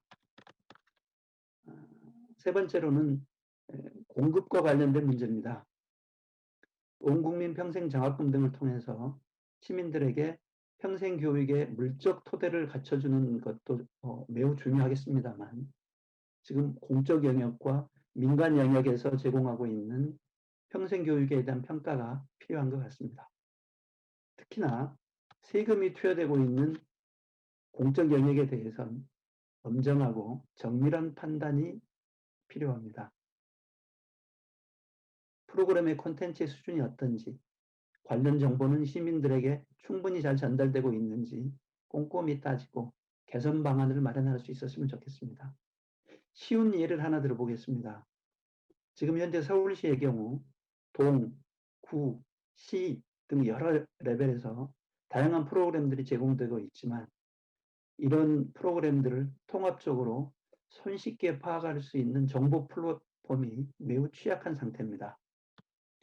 시민 개개인의 삶의 주변에서 그 삶 가까이에 평생교육이 활발하게 진행되고 있는데도 정작 관심을 갖고 있는 시민들조차 기회를 놓치고 있는 것은 아닌가 하는 안타까움이 듭니다. 두서없이 말씀을 드린 것 같습니다. 아무쪼록 이번 토론회가 온 국민 평생 장학금 도입과 헌법 31조 시대의 실현에 소중한 마중물이 되었으면 좋겠습니다. 감사합니다. 학장님 수고하셨습니다. 우리 학장님 말씀은 헌법 31조에 명기된 평생 학습은 국가가 진행할 책무가 있다라고 명기되어 있음에도 불구하고 여전히 현실은 미흡한 감이 있다. 그리고 동시에 서울 자유시민대학의 사례를 드시면서 몇 가지 정책적 제안을 해주셨습니다. 감사합니다. 다음은 우리 그 유네스코 평생학습국의 부의장을 맡고 계시는 전에 또 제가 알기에는 국가평생교육진흥원 원장님을 지내셨죠. 최훈실 부의장님 발언 있겠습니다. 감사합니다. 안녕하세요. 유네스코 국제평생교육기구 부의장을 맡고 있는 최은실 아주대학교 교수이고 또 평생타임즈 대표로 일하고 있습니다.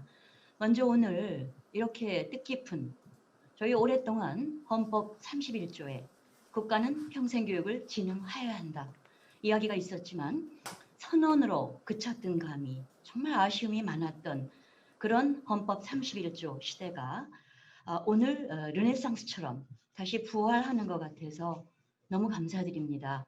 이런 일을 몇몇 국회의원님, 특히 우리 김민석 의원님께서 시작을 해주셨고 또 광명, 오늘 또 화성, 논산, 영등포구의 지자체장들께서 이 모임을 만들어서 이렇게 현실감 있게 가시화시켜주시는 토론회, 저희들 오늘 매우 중요한 단초가 되리라고 생각합니다. 저는 주로 해외 사례 그리고 우리가 벤치마킹할 정책적 포인트가 무엇일까 이 부분을 가지고 화면을 공유하며 말씀드리도록 하겠습니다.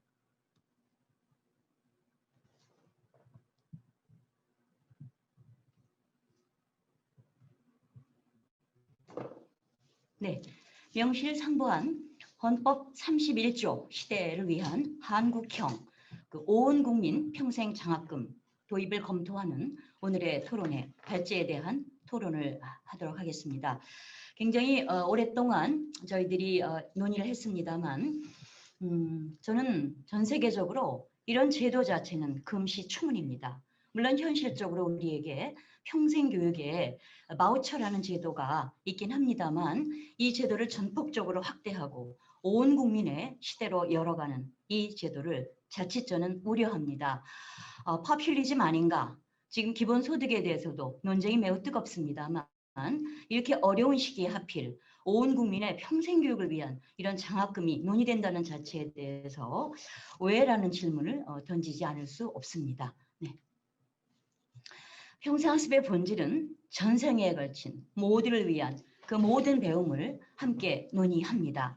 그리고 아주 중요한 것이 물질적인 평생학습의 의미가 아니라 삶의 질 그리고 그 누구도 뒤에 버려두고 가지 않겠다는 포용 사회를 저희는 강조합니다. 사각지대 없는 모두 어떤 사람도 뒤에 버리고 가지 않겠다. 그리고 그들의 배울 권리를 인간의 기본권으로 여기는 유네스코의 평생학습 철학을 다시 한번 생각해 봅니다. 주지하다시피 헌법 31조는 모든 국민은 능력에 따라 균등하게 교육받을 권리를 갖고 의무교육은 무상으로 하고 국가는 평생교육을 진흥한다고 했습니다. 유네스코는 4개의 기둥을 통해서 왜 평생교육인가? 알기 위해, 행하기 위해, 더불어 함께 살기 위해, 그리고 존재를 위한 4기둥의 평생학습을 강조합니다. 우리의 평생교육법을 모법이라고 저희가 합니다. 제5조에 국가 및 지방자치단체 임무가 평생교육에 대해 있고 특별히 학습 휴가와 학습비를 지원할 수 있도록 되어 있습니다. 우리나라에는 현재 177개 평생학습 도시가 있고 유네스코 학습 도시가 49개가 있습니다. 전 세계적으로 유례 없이 대단한 평생학습 도시 망을 갖추고 있고, 이번에도 4개의 단체들이 대대적으로 자치단체가 함께하고 있는 것으로 알고 있습니다. 또한 13만 7천 명의 평생교육사가 전국적으로 바로 이런 일들을 하기 위해서 혼을 담고 일을 하고 있습니다. 세계는 지금 목화, 평생학습 중입니다. 그런데 안타깝게도 우리의 평생학습 참여율은 몇 년째 40%대를 맴돌고 있습니다. 북극 스칸디나비아를 비롯한 많은 나라들이 70%에 육박하는 평생학습 참여율을 보이고 있고, 그리고 그 참여율은 곧바로 EU 국가들의 높은 고용률로 바로바로 연결이 됩니다. 과연 대한민국은 세계적인 평생학습의 종주국이 맞는가? 세계적인 학습 강국인가? 여전히 절반도 되지 못하는 사람들의 평생학습 참여율, 그리고 좁혀지지 않는 지역 간, 성별, 그리고 직업별, 교육 수준별 평생학습 격차의 현 주소를 이제 저는 바우처를 크게 확대한 적극적 의미로 해석한 온 국민 평생학습 바우처 장학금을 통해서 가능하리라고 기대를 해봅니다. 한국인들은 평생학습의 참여가 삶의 질 향상에 결정적인 영향을 미치고 있다고 인식하고 있습니다. 정신적인 건강, 그리고 사회 참여의 만족도, 이런 부분에 평생학습은 정말 중요하다, 이렇게 인식하고 있는 것으로 최근 평생교육 백서, 그리고 국가평생교육진흥원들의 많은 보고서가 이야기하고 있습니다. 그렇다면 왜 평생학습에 참여하지 못하는가? 누구나 원합니다. 그러나 하고 있지 못합니다. 참여하지 못하는 이유로서 놀랍게도 소득 수준이 낮을수록 학습비가 너무 비싸서 원하지만 할 수 없다라는 이런 이야기들을 지적하고 있습니다. 이 부분이 바로 국가의 공적 투자와 1% 수준밖에 되지 않는 평생교육의 재정적 지원이 매우 필요하고, 그 누구도 버리고 가지 않는 온 국민의 평생학습 장학금이 필요하다는 것을 시사합니다.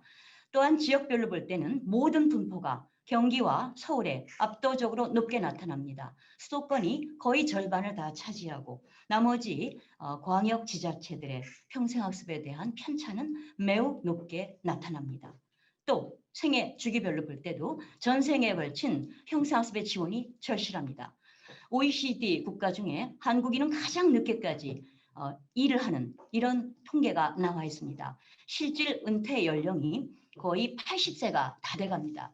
그러나 그들의 고용의 질과 그리고 상대적 빈곤율이 매우 높습니다. 따라서 전생에 온 국민의 장학금이 왜 필요한가? 지금이 저희는 적기라고 생각합니다. 다시 한번 국회에서 의원님들이 직접 나서셔서 김민석 의원님 그리고 강덕구 의원님께서 앞장서셔서 트리거, 방아쇠를 지금 당겨주고 계심에 아주 감사드립니다. 또 평생학습의 자기부담 학습비, 이거 최근에 나온 2020년 평생교육 백서의 자료입니다. 턱없이 부족한 1년에 한 52만 원 정도 자기부담으로 공부를 하는 걸 합니다. 그리고 작년 대비 4만 원이나 오히려 줄어들고 있는 것을 발견하게 됩니다. 유엔은 매년 세계 해피니스 레포트라는 걸 발간합니다. 153개국 중에 대한민국은 61위입니다. 작년보다 7계단을 후퇴했습니다. 또한 OECD는 Better Life, 더 나은 삶을 위해서 삶의 만족도를 조사하는데 대한민국이 너무 가슴 아프게도 하위권에 남아프리카, 포르투갈, 헝가리, 에스토니아 이런 나라들과 함께 하위권 국가로 Better Life, 삶의 질이 높지 않다는 것을 세계가 이렇게 보여주고 있습니다. 수많은 삶의 질 지표들을 보게 되면 인간개발지수, 지구촌 행복지수, 세계행복보고서, 세계행복지표, OECD의 더 나은 삶의 지수, 미국 갤럽의 웰빙 지수, 국가의 행복지수, 성격차지수, 삶의 질 지수, 거의 우리나라의 수준은 우리가 갖고 있는 물질적인 또 그리고 우리가 탑5 안에 들어가는 위대한 대한민국의 삶의 질 지표라고 보기에는 어려운 빛과 그림자가 존재합니다. 뿐만 아니라 경제 지표 대비해서 사회 부문의 지표들은 굉장히 열악한 것으로 이렇게 드러납니다. OECD의 2017년 자료에서도 우리의 물질적 조건 대비 삶의 질은 굉장히 낮은 것으로 이렇게 나타나서 성장과 고용과 학습이라는 삼각구도의 골든 트라이앵글, 순환 체제가 절실히 필요함을 시사합니다.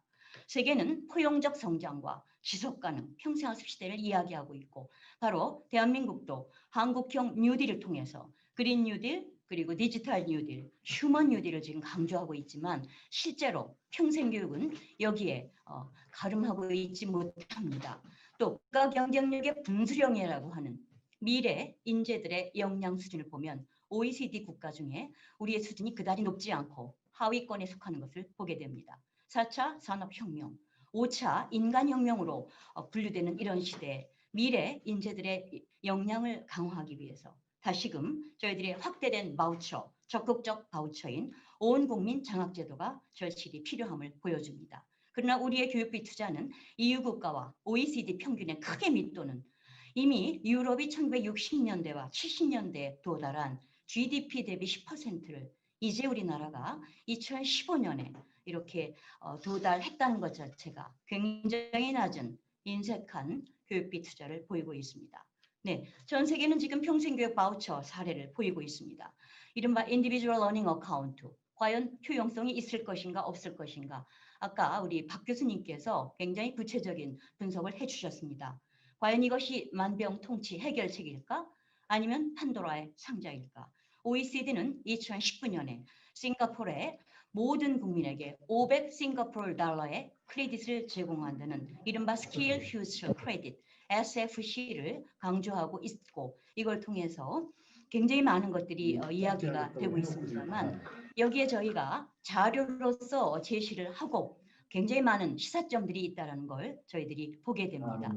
치밀한 준비 그리고 철저한 제도를 통해서 해외의 많은 이런 사례들이 저희들에게 시사점을 제공합니다. 나중에 이 자료를 제가 공유함으로써 필요한 분들에게 보여드리도록 하겠습니다. 정리 들어가겠습니다. 결론적으로 우리의 평생교육 바우처에 대해서 2020년에 국가 평생교육진흥원이 조사한 바에 따르면 상당히 높은 성과가 있다. 이런 인식을 보이고 있습니다.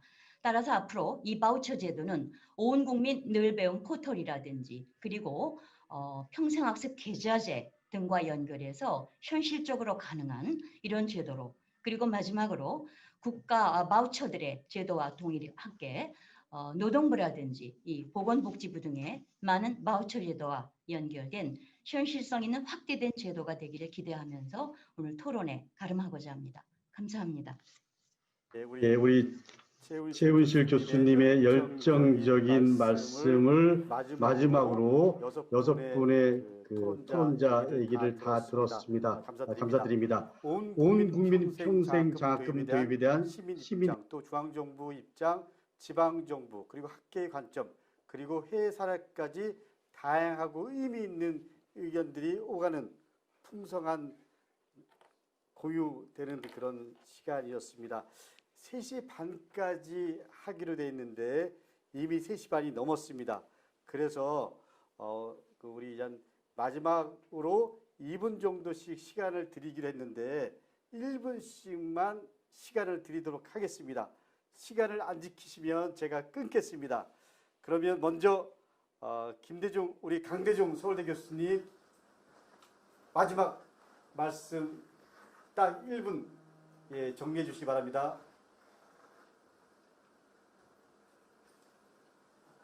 마지막으로 주시면 될 것 같아요. 네, 제가 마지막으로. 예, 강대중 서울대 교수님. 예, 강대중 교수님. 예, 1분 마무리 바로 부탁드립니다. 예. 네, 제가 사회자님 말씀이 줌으로 안 들려서 좀 늦었습니다. 예. 오늘 뭐 여러 토론해 주신 말씀 저도 잘 들었고요. 제가 2017년에 이 평생교육 바우처 제도를 처음 제안하고 국회에서 2차례 토론회도 갖고 뭐 자료집도 내고 이런 적이 있습니다.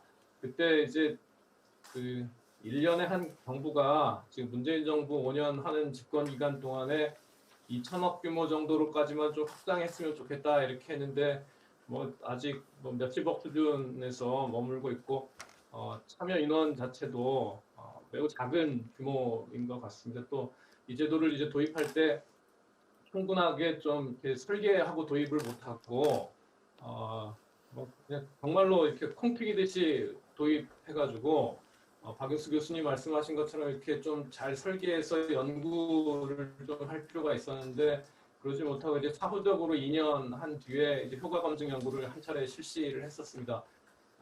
제가 그 연구 보고서 읽은 거로는 저소득층 분들한테만 선별적으로 지원했음에도 불구하고 그분들이 바우처 받기 이전에 교육비 사용하시던 것보다 바우처를 받으신 뒤에 자기 돈을 교육비로 더 쓰시고 계신 걸로 나타났습니다. 그러니까 저소득층 분들이 되게 돈과 시간이 없어가지고 학습 참여를 못 하시는데 바우처 돈을 35만 원 지급한 뒤에 이전엔 안 쓰던 돈을 덧붙여가지고 교육받는 데다가 쓰고 계신 겁니다. 저는 이 사실이 되게 중요하다고 생각합니다. 그래서 우리가 이 평생학습 참여가 외국에 비해서 상당히 낮고 이걸 어떻게 좀 획기적으로 돌파할 수 있는 길이 있을까? 이게 이제 결국 국가의 장래 경쟁력과 긴밀할 텐데요.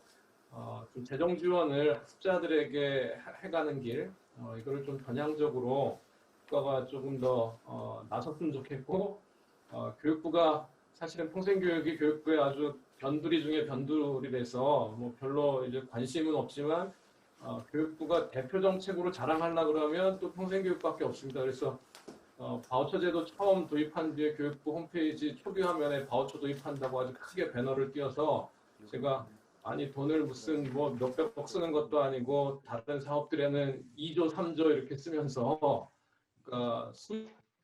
수십억 쓰면서 이걸 대표 사업이라고 자랑할 정도로 교육부가 이렇게 강대중 교수님, 강대중 교수님 그래서 마무리 좀 이번에 부탁드립니다. 조금 이 국회에서 이런 일을 하시는 걸 통해 가지고 교육부가 평생교육에 대해서 정말 좀 전향적으로 좀 자세를 바꿨으면 좋겠습니다. 그래서 총리실로 평생교육 보내자 이런 얘기 들으면 교육부분들이 참 괴로울 것 같아요. 그래서 그런 일 없이 좀 잘 됐으면 좋겠습니다.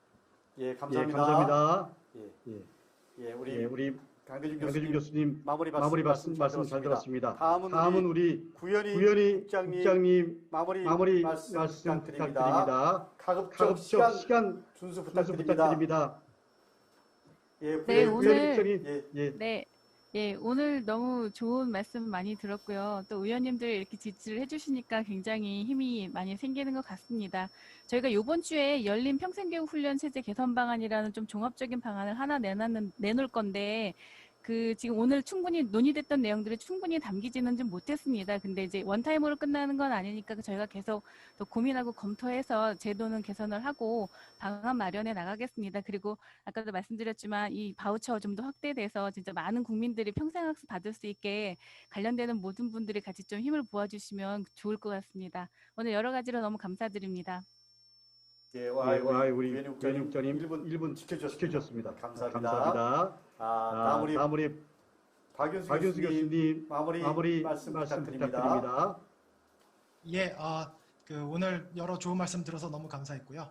제가 마지막으로 좀 드리고 싶은 말씀은 이 교육 문제의 상당 부분은 사실 노동시장과 굉장히 연계됩니다. 그런데 우리가 이제 평생학습에 사람들이 적극적으로 투자를 하고 할 수 있는 그런 여건이 되기 위해서는 결국은 노동시장에서 내가 교육과 훈련을 받았을 때 더 높은 임금을 받을 수 있고 더 좋은 일자리로 이동할 수 있다라는 그런 사람들의 기대가 형성이 되어야 자진해가지고 사람들이 열심히 학습에 참여를 할 수 있다고 생각합니다. 그런 의미에서 우리가 교육 문제를 너무 교육 내부에서만 고민할 게 아니고 이제 국회에 계신 여러분들께서 노동시장의 문제와 함께 같이 좀 고민해 주시면 더 좋겠다라는 그런 생각이 듭니다. 예, 이상입니다. 박윤수 교수님 감사합니다. 교육과 교육과 노동시장과 연계해서 고민하도록 노력하겠습니다. 다음 우리 소철모 화성시장님 마지막 말씀 부탁드립니다. 네, 반갑습니다. 화성시장입니다. 무엇보다도 오늘 정책 토론회가 온 국민 평생 장학금이라는 단어를 꺼냈다는 자체로도 매우 중요한 21세기형 한국형 복지의 시작점이라고 생각합니다. 아까 말씀드렸듯이 콩두로스의 국가 책임의 교육, 마가렛 미드의 평생교육의 재정립, 이거를 시작하는 전환점이 지금이라고 생각합니다. 이게 100년 계획의 큰 밑거름이 될 것입니다. 많은 분들께서 화성시 설계할 때 도움 주시기 바랍니다. 감사합니다. 예, 우리 서철모 서철모 시장이 시장이 화성시에서 평생 학습의 좋은 사례를 만들어 주시기 바랍니다. 다음 우리 정재건 학장님. 네, 너무 뜻깊고 좋은 시간이었던 것 같습니다. 많이 배웠고요. 온 국민 평생 장학금이 우리 사회의 평생 교육의 틀을 완전히 새롭게 바꿀 수 있는 큰 출발이 되기를 응원하겠습니다. 그리고 한 가지만 말씀을 드린다면 저는 늘 현장에 답이 있다. 질문도 현장에 있지만 답도 현장에 있다는 생각을 갖고 있습니다. 지금 전국 각지에서 이 시간에도 활발하게 진행되고 있는 현장에서의 평생 교육들을 정치권, 학계, 그리고 지자체 모두 잘 관찰하시고 좋은 아이디어들을 모으신다면 사실은 지금 이 순간에도 지금보다는 과거보다는 훨씬 나은 진전된 평생 교육의 틀들이 세워질 수 있을 거라고 생각합니다. 그런 점에서 서철모 화성시장님의 새로운 도전 열심히 응원하겠습니다. 예, 우리 정재건 학장님 감사합니다. 현장에 답이 있다. 서울자유시민대학의 좋은 사례들이 일반화되기를 희망합니다. 그리고 오늘 최훈실 부의장님 열정적으로 말씀을 해주셨는데 마지막 딱 1분 마무리 멘트 해주시기 바랍니다. 저희들이 앞으로 철저한 준비를 통해서 그리고 시뮬레이션과 같은 분명한 연구 개발을 통해서 선언으로 그치지 않고 이것이 현실적으로 가시적인 정책이 되기를 진심으로 기대하고 오늘 저희와 같은 토론회가 앞으로 하나의 단초가 돼서 2차, 3차 라운드로 계속될 수 있기를 저희가 희망하고 전국의 13만 7천의 평생교육사와 함께 응원합니다. 더 이상 평생교육은 선언의 시대를 끝내고 현실적이고 가시적인 정책의 시대로 승부를 걸어야 합니다. 8,000명에게 34억이 제공되는 평생학습 바우처가 온 국민 평생학습 장학금으로 전 세계 초유의 제도가 되기를 기원합니다. 응원합니다. 감사합니다. 오늘 온 국민 평생장학금 도입을 제안해 주시고 그리고 주도하고 계시는 김민석 의원님 마지막 말씀 한번 들어보고 정리하도록 하겠습니다. 네, 감사합니다. 우선 오늘 토론회 자료집은 그 발제문과 여러분의 그 토론문을 다 종합해서 평상시보다 훨씬 더 많이 우리 사회 오피니언 리더들에게 좀 최대한 많이 좀 배포하겠다는 말씀을 드리고요. 교육부에서 우리 국장님께서 긍정적인 입장을 전반적으로 취해 주셔서 굉장히 감사했고 또 특별히 오래 연구해 오신 강대진 교수님의 상상력은 굉장히 큰 도움이 됐습니다. 그 박윤수 교수님 말씀하신 대로 냉철한 효과 분석이 필요하고 정책 설계 때부터 함께 이 연구자들과 연계하는 시작이 되도록 하는 것이 좋겠고 오프라인에서의 교육 전달 체계도 저희가 신경을 쓰도록 하겠습니다. 노동시장과의 연계 굉장히 중요한 말씀이었던 것 같고요. 이번에 이 작업을 국회 그리고 이제 지금은 저와 강덕규 의원 같이 계시지만 여야를 넘어서 여야 함께 참여하고 지자체, 정부, 학계, 시민사회가 함께하는 팀을 짜서 이걸 같이 진행했으면 좋겠다는 생각을 하고 있습니다. 예를 들어 화성에서 하게 된다면 정부나 또는 경기도의 연구원하고도 좀 얘기를 해서 이 사업 자체가 시범 사업이자 연구 프로젝트가 될 수 있도록 진행을 하는 것이 좋겠다는 생각을 합니다.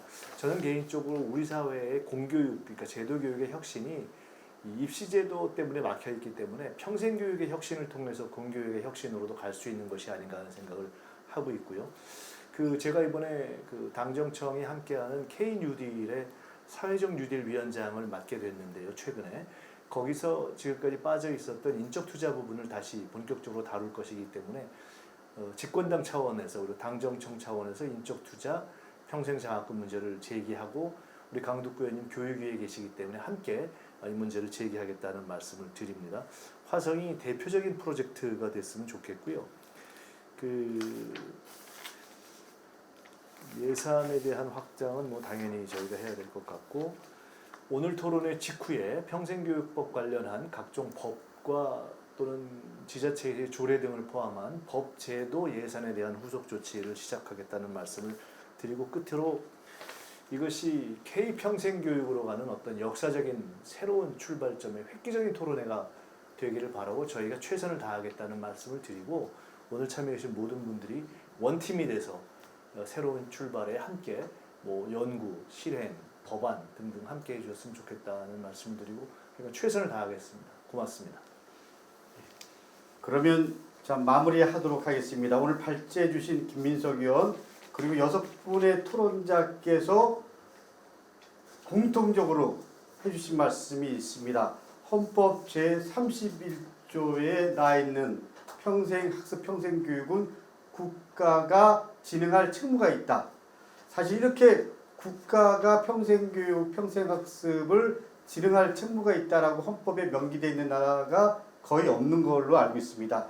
우리 최훈실 부의장님 말씀대로 이것이 선언성으로 끝나는 것이 아니고 오늘을 기점으로 해서 르네상스 시대가 될 수 있도록 함께 고민하겠습니다. 그래서 국가정책으로 자리매김하려면 현장의 실천도 중요합니다.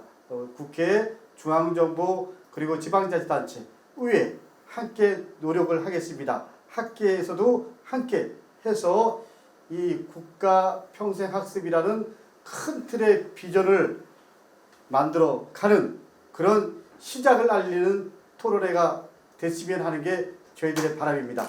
오늘 함께 해주신 모든 분들께 감사드리고요. 특히 그동안 현장에서 애써주신 평생교육 관계자 여러분들께 감사드립니다. 감사합니다.